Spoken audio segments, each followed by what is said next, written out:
maro soi futa mai. O tātou le tio, ia me soi whawhongwhong tapo i si tātou tunu. Ia i ona tūlanga whaalpea, mai rawa i au sinisina le au mātutua, ia whawhenga i mataulangi, au whaingaronga i tofi le tua, ia mare i o Samoa,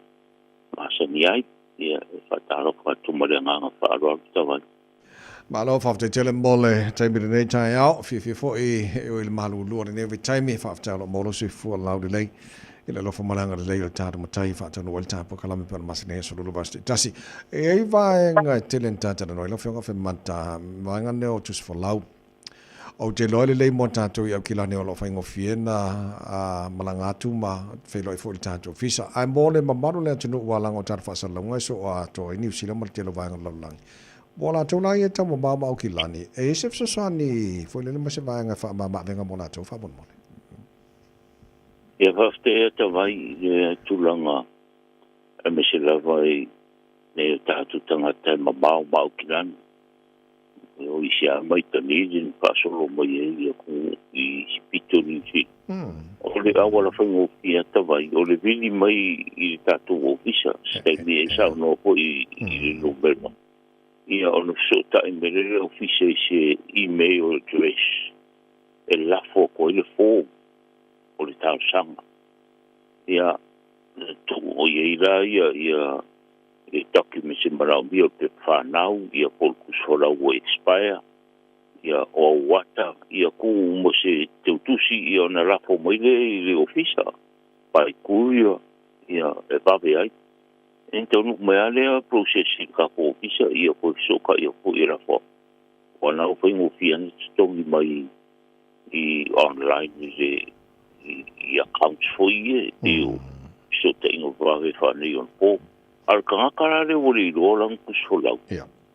E ia ole process masangi ko ngalo me se ni poki me lo so le wori po te to le lo ku sola. Ia, o le li poki ranga ko ngā mai si documenti e mga obia masangi o te whangau. Ia, a whai fōru tu solau o leanga o paleanga i. Ia, ko e rapo meira ku solau nā mai te whanau me masangi o ata e lua. Ma le fōm le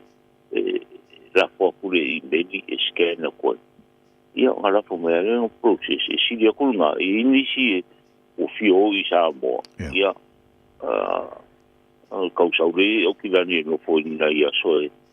fai ele tu solau pika a vini mai ia ona la fatura le fo ia ko la ko mai e toki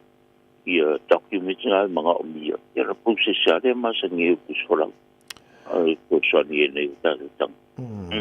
Malo fa tai o mo fo fa ma venga mo ne tunu o la lamba pa o ni siba ngo ni sila so mo ta tolo mo ala ma o kilani ia tu langa na le officer mai na fe on consula la mo na batu dol telefoni bala wani e on mo fo le ni si va fa ma matili ai ia tu langa le o pisila tunu restala mo ta tu fanga pa no tala fe mata o te lopo ini so auto va tu ta tu office mangele e mo tu langa le stala o le ase fa mal manga mo le tu langa fa mo ia e saure le tawai o le ua i loa le aso le parota le aso lufu iwo o kuso a le aso tapuni e le lola le stala i tangata parota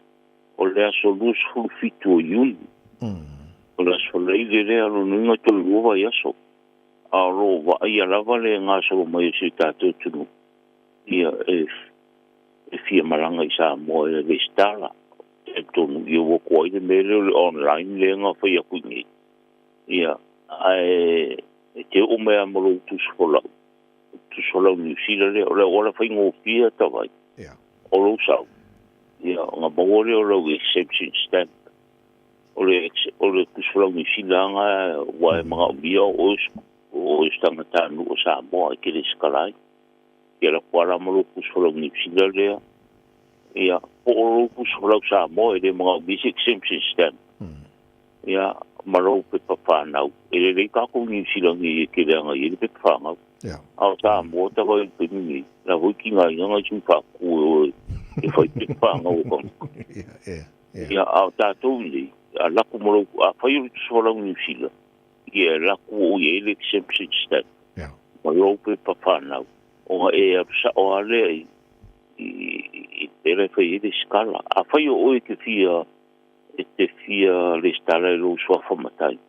ia e kaulanga e la ku mo lo certificate fu i lo so fa matai ia o nga e fa sa o lo le va ai le pulu ia o ia komiti wa le ku fai la vo kum mo yo komiti su fa ku mo ia nga fa ku mo lo pe pa ia ma pa ma ngi el pulu ia ma e lo ke le skala lo ke mi mo ku mo ia o tu langa fo I kanga ka ia ngo fo I fanua tu bauti fo mi sa loko wa e mga biara la u fa ma ia mera ki ngo foi fole aka po vai maunga e ke la kula mara u pe polo fo ia on fa ma ia I ora ki ngo foi I vai maunga po fole aka I lo fanua mi sa loko ia ava kwale foi lo riskal al pulanga nga ia lo exemption stand pe lo kus folo New Zealand ia ma e maranga I ro sa mo ko uva yaso ia me tapunia lo le ta parota ke nga inisi o ko le office ia longo e o riskal ko mai ko ko ko mioli ko pale ko eso mi va puso ia ke tu langa na inga ia ka tenga dia ko be ia ole mo ko kumu fale le skala ko mi malo fa tai ola telenisio vai nga so sona telefon ko sula mo no fisa pe a balawani yai ele tatu te fore la uma batula ele mai altar po glamel nei fo tai fo e initial ofisi mai mo tato fane nei sa mo le mai foi le lo fa matupe hai ai mo fa piponga mai si vai o mo na mela tunu mo ngia mo ngia be kai mi fa mo le a fa mata ia o la va no tato fa sa mo e po meu a fai o puko initial so ia o no era o se ka ko ku o ko va puko ia I rato fa moi pe o fa piponga I weekends le ele weekends inga ia va ve sumai va ve mai ia mo se ava no a sol vai a sui I tulanga vo I o filo inga ia e ke le nga va ngoa ia re tato fa sa mo ia tu ku ia ra to ia pe nga le kula fa nga ia fa pena ia so ma ia le fana tu ile luai kula pa nga fa sa mo ia sol vai ia so le erva so ta meta vai ia ona po ai le kai mi po va ngo a pa te na mi ia ka la va po mai mo te le po io fa po nga o so na le weekend sto na I mo le so le te wana va ve longo pa ia mo ia va no pa tai ale mai alta por kalame ia o lo to ngalu fatas foi male kom sin no fato engal tatu no o le leia tatu lo ngi ke ua ke le foi le ku le vvc foi sa mo ia ngaloile mai o ngai o lo e ba foi le tama ai ngo sa mo la to ia sa o le ta vai e fa pa ia che tatu no le ave fa mo o lo pa le anga fu fa to anga de caro ia e me se ko me to mo le ia le a mo ku ka ku fa lo fu nei o lo fa ka we le sa mo pe le veni ni si le mangele o I le maravarele ia mani si fu o fa lo le mangele ia lo pa no ia o lo ia ka o ke le me se ala le talo ia o la fu ko ke le karo ko mai ia talo pese tatu tu long basan ia wa ia la ko fa to nga me se tatu tu fa to we no o mai sa mo alo so por le malo fa te tele mole por kala men ta no fa mata so na fa na tu la tenu mai sa ta to lo la isi va ngo New Zealand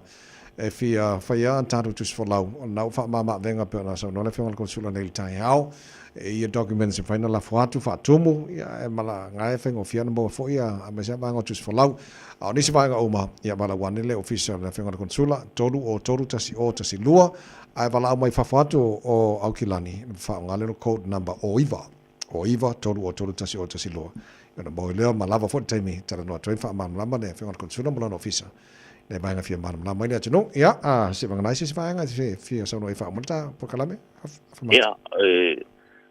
ora foi solo molta por kalame ia fa ia mo le va no mo pe ka ko fisa ta o solo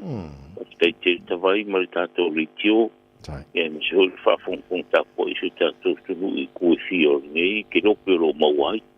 ia ta fa sa longo ma me tere le aso yang ai mga ruang mi so si ato tunu di fenga i to fin tute aso i foi